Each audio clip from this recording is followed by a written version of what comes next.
Imagine walking behind a grocery store late at night and seeing someone carefully sorting through discarded boxes, searching for anything still usable.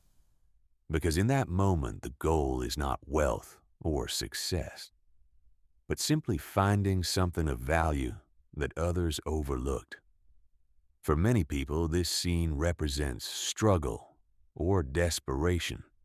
Yet history shows that some individuals who later built enormous companies once lived in circumstances not very far from this kind of reality.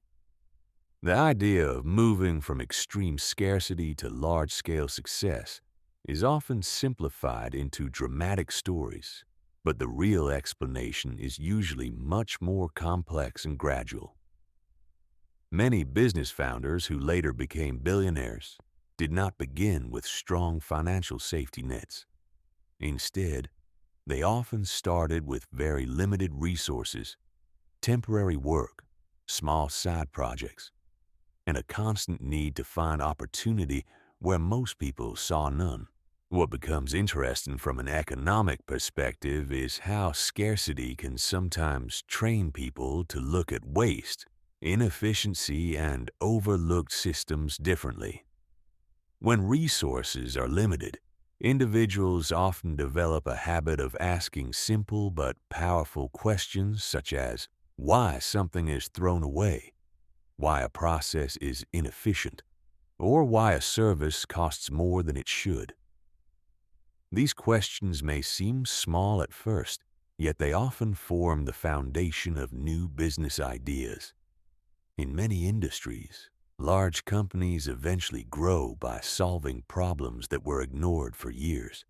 Some founders began by repairing discarded electronics, reselling unwanted items, or finding ways to reuse materials that businesses treated as waste. The early activity might appear insignificant, but it creates an important skill: the ability to recognize hidden value inside neglected systems. From a mathematical perspective, the growth of a company rarely happens overnight. What often occurs instead is a long period of experimentation where small improvements slowly accumulate. A person might start by selling inexpensive items, then expand into larger supply networks, then develop new products or services that scale over time. Each step may look minor individually, but together they form a system capable of growing far beyond its starting point. Psychology also plays a role in this process. People who spend long periods operating with limited resources often become highly sensitive to inefficiencies. They learn to notice small gaps in markets, tiny pricing differences, or operational problems that others ignore because they have never needed to pay attention so closely. However, it is important to understand that stories of extreme upward mobility are relatively rare compared to the number of people who attempt entrepreneurship. Economic systems include many variables such as timing, access to networks, market demand, and the ability to scale ideas beyond local environments. The path from scarcity to massive wealth is therefore not a predictable formula, but rather a combination of opportunity, persistence, and favorable circumstances. Looking at these stories from a systems perspective reveals something more useful than inspiration alone.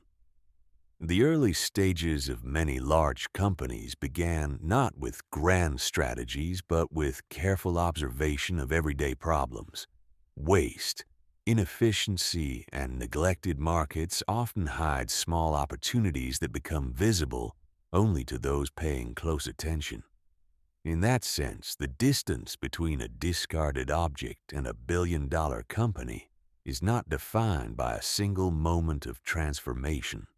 Instead, it is usually defined by a long chain of small decisions, where someone repeatedly asks whether a problem that everyone else ignores might actually contain hidden value.